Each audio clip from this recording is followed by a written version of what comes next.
Dobar dan, danas učimo o Ukrajini i o Rusiji, tako da napišite u bilješnicu naslov Ukrajina i nađite je na karti.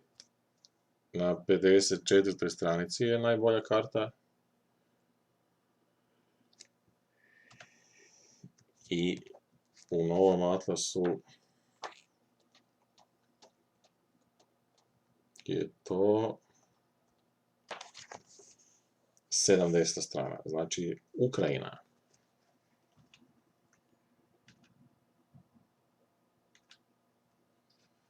Se možemo skloniti. Evo nas.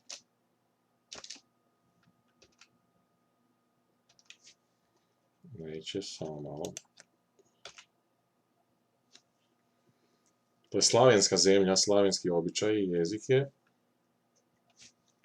Pravoslavna vjera od Bizanta. Rude i industrija na istoku i teška ravnica. 4 tipične slike Ukrajina. Bam. Ja našao sam ukrajinsku kao na ukrajinskom jeziku, znači od Bizantinaca, Svetog Čirila i Metoda i njihovih učenika je preuzela ćirilicu.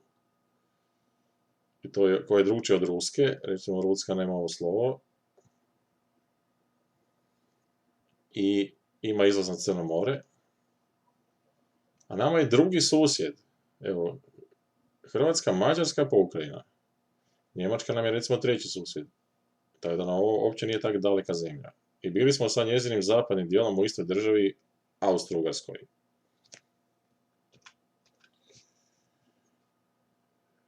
Imam neke evo slike.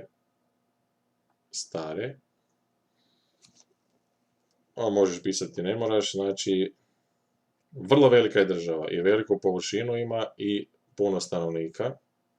To je velika država i kao tako je zanimljivo, odnosno ima potencijal za tržište i slično. Povijest. Kako je ovo drama. Ovi se to smiju i pišu nekako pismo o turskom sultanu da neće biti, da ih on neće nikad osvojiti. Poljska i Rusija su se otimale za nju, tako da je ona pod poljskim, katoličkim bilo i pravoslavnim utjecajem. I dolaze čuveni kozaci na rijeku Dnjepar. Evo to si prepiši, skrati. A pazi, u 16. stoljeću dio Ukrajinaca postaju grko-katolici, to znači prelaze sa pravoslavlja na katoličanstvo, zadržavaju ponašanje, znači obred, vjenčanje svećenika, gradnju crkava, a zapravo su katolici pod papom. Ravnica, velika ravnica. Prastara ruska ploča i to je sve uravnjeno, vrlo niska neka brdašca prastara i samostan. Klima. Ovo ne morate ni pisat. Pazi ovoga. Znači ima razne klime, a koji je ovo poluotok? Krim. To je Krim. Inače, Krim je uzela Rusija, ali to više manje niko nije priznao, tako da je on i ruski i ukrajinski, de facto je ruski. Kad sam bio u Rusiji, onda su se Rusi uvijek hvalili s tima da je Krim njihov i gotovo. Na Krimu žive većinom Rusi. Gle stanovništvo. Piši si ovo, rodnost je 9 promila, a smrtnost 15. I jedan broj ljudi raste ili pada? Pada, prirodna promjena je -6 promila, što je na puno stanovnika svake godine oko 300.000 ljudi manje. Kakva drama. A jel se još iseljavaju ili se doseljavaju ljudi? Još se iseljavaju jer je siromašna i još i sad rat. Tako da je u demografskoj katastrofi Ukrajina puno veća nego mi. Inače, gledaj, narodi su Ukrajinci i puno ima Rusa, pa brojni Židovi i još onda ove manjine.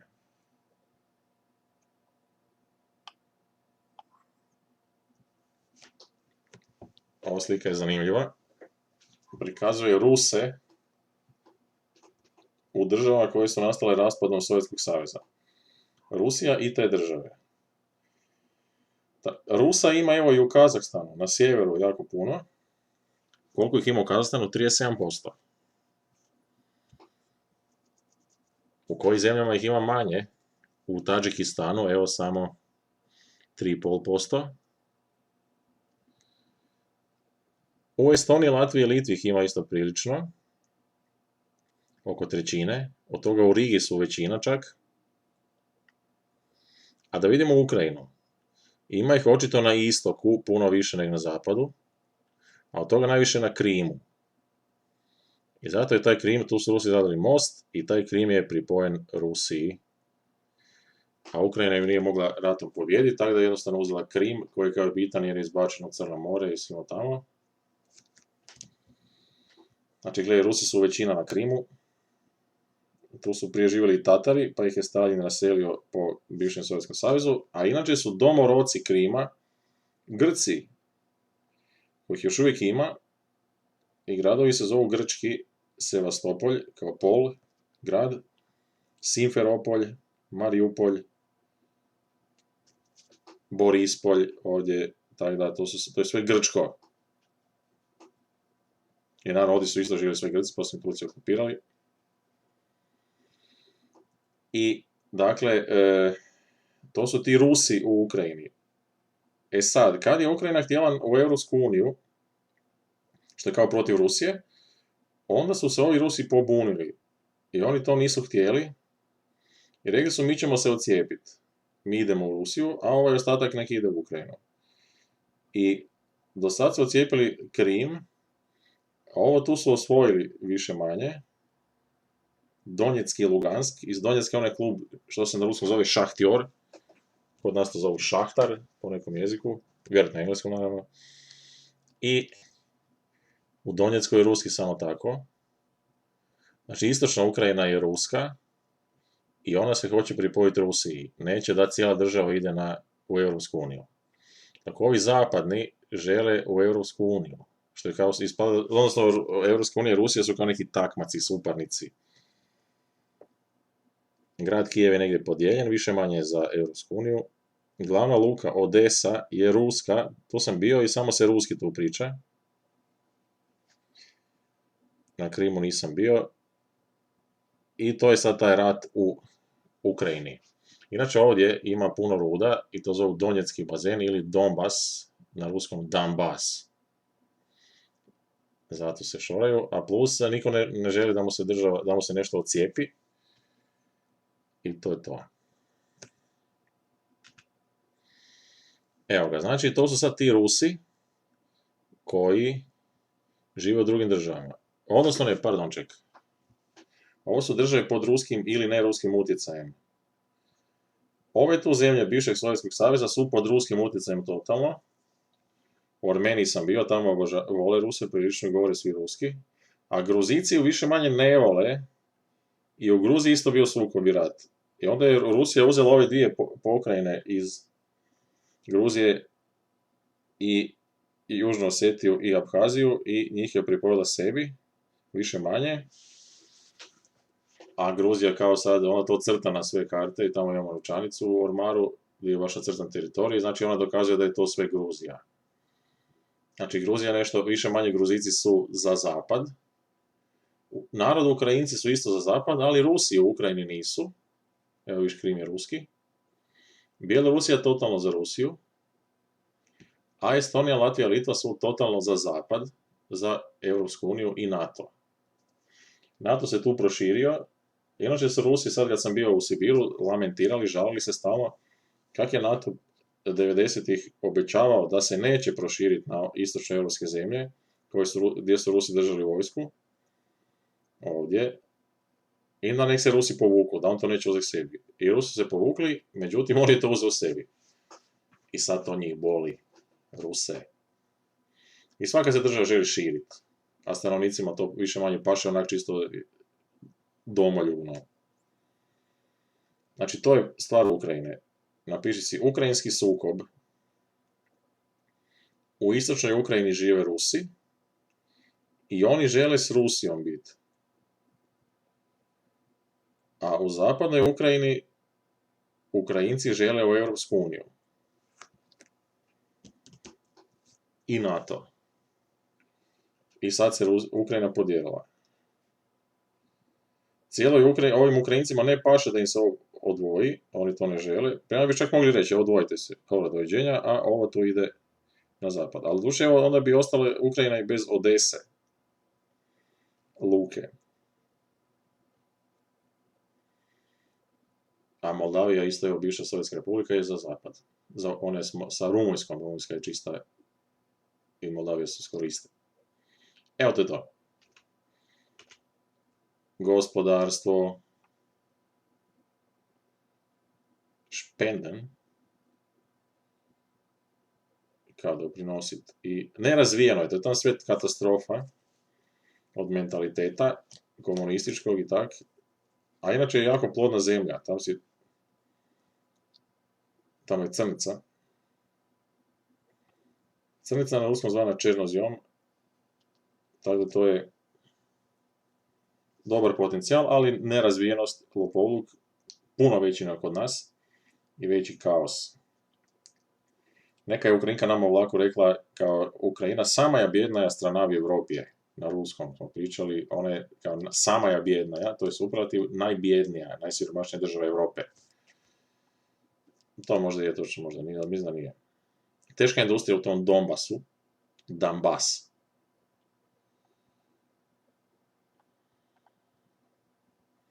U Ukrajini je i gradić Černobil, to mu je rusko ime.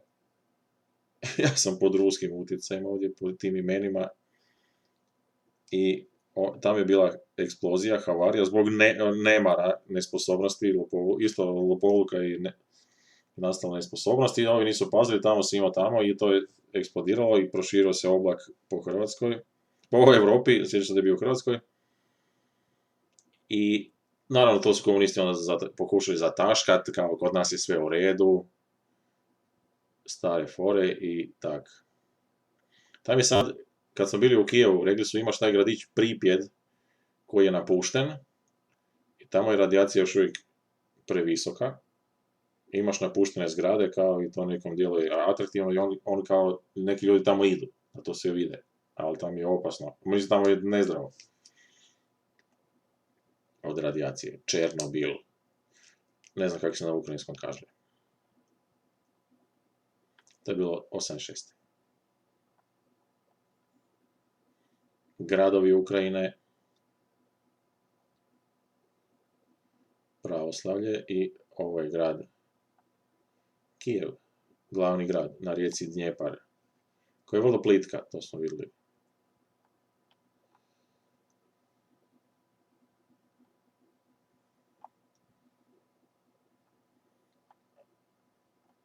Onda grad Harkov, na istoku, ruski. Donjeck, totalno ruski. Danjeck na ruskom. Ja imam nekog prijatelja, susjeda tamo i on je Rus, ali ne voli Rusiju. On je za Evropsku uniju. Tamo to ne ide po nacionalnosti. Ima još Rusa koji su za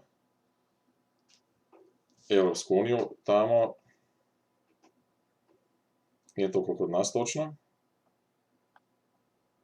Odesa. Luka na Crnom moru. Inače ima puno Židova tamo. Baš Židovi Odese. Mi smo tamo vidjeli 2 sinagoge. Jedno dođe 500 vjernika svake subote. I sad idemo u prošlost. Pazi, Europu 1900. prije 100 godina. Dio Ukrajine pripadao Austro-Ugarskoj, gdje su pokrajine Galicija i Bukovina. Ovaj dio totalno voli zapad. I zato je to. Znači, pazi, povijest nema veze. Ostaje taj austrijski mentalitet, to je bilo baš austrijsko. I zato ne želi u Rusiju kao. Znači, gle, Finska je bila Ruska, Estonija, Latvija, Litva, Poljske nije ni bilo i tak dalje. Onda je pak dio bio opet u Poljskoj i prije i poslije, to je komplicirano, znači bilo je isto Poljsko. I opet je sad taj zapadni mentalitet, zbog Austrije, zbog Poljske, katoličkih zemalja. A upoznamo grupu ljudi zvanih kozaci. Kozake upoznajmo. Piši kozaci. Simbol Ukrajine. To su bili neki ratnici protiv Turaka, a sad su ostali kao folklor.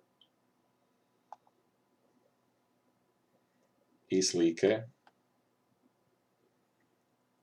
Podjela Europe na sovjetski dio i na ovaj zapadni je bila u Jalti. Jalta je gradić na Krimu.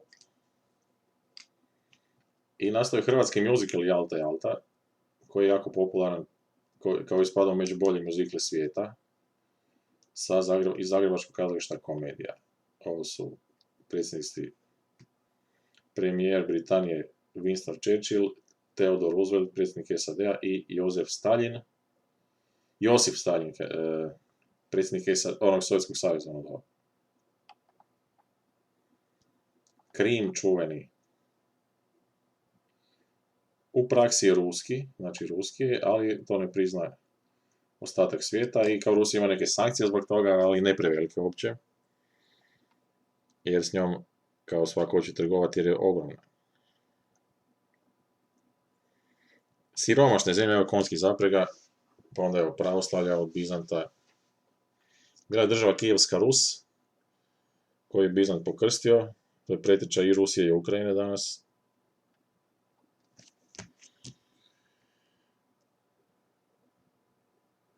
Eto, i života, znači to su Slaveni. Slaveni, inače i naši su došli od tamo. U toj seobi Slavena si imao tamo, to im je pradomovina. I Hrvatima i ostalima. Znači, konjske zaprege su svugdje. Ovo ste već imali. Napisali ste, niste napisali evo Kazačok, narodni ples. Ovo isto niste napisali, to sam vam rekao. Prosvjed i parad. Evo drugo imate. Sad pazi ovaj način imena i prezimena. Znači imaš ime po ocu i prezime. On se tata očito zvao Grigor i on je sad Taras Grigorović Ševčenko. A Enko je tipični ukrajinski završetak prezimena. Taras Ševčenko, čuveni pisac, piše to najpoznatiji ukrajinski književnik, a Julija Vladimirivna Timošenko je žena, znači tata je Vladimir i ona je predsjednica ukrajinske vlade, vuče za zapad, bila u zatvoru i tako dalje. Evo, to je Ukrajina.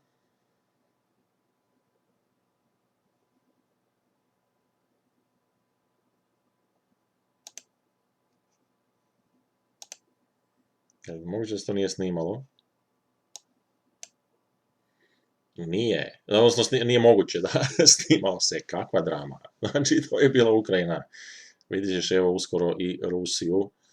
Pozdravljam vas u drami. Bam.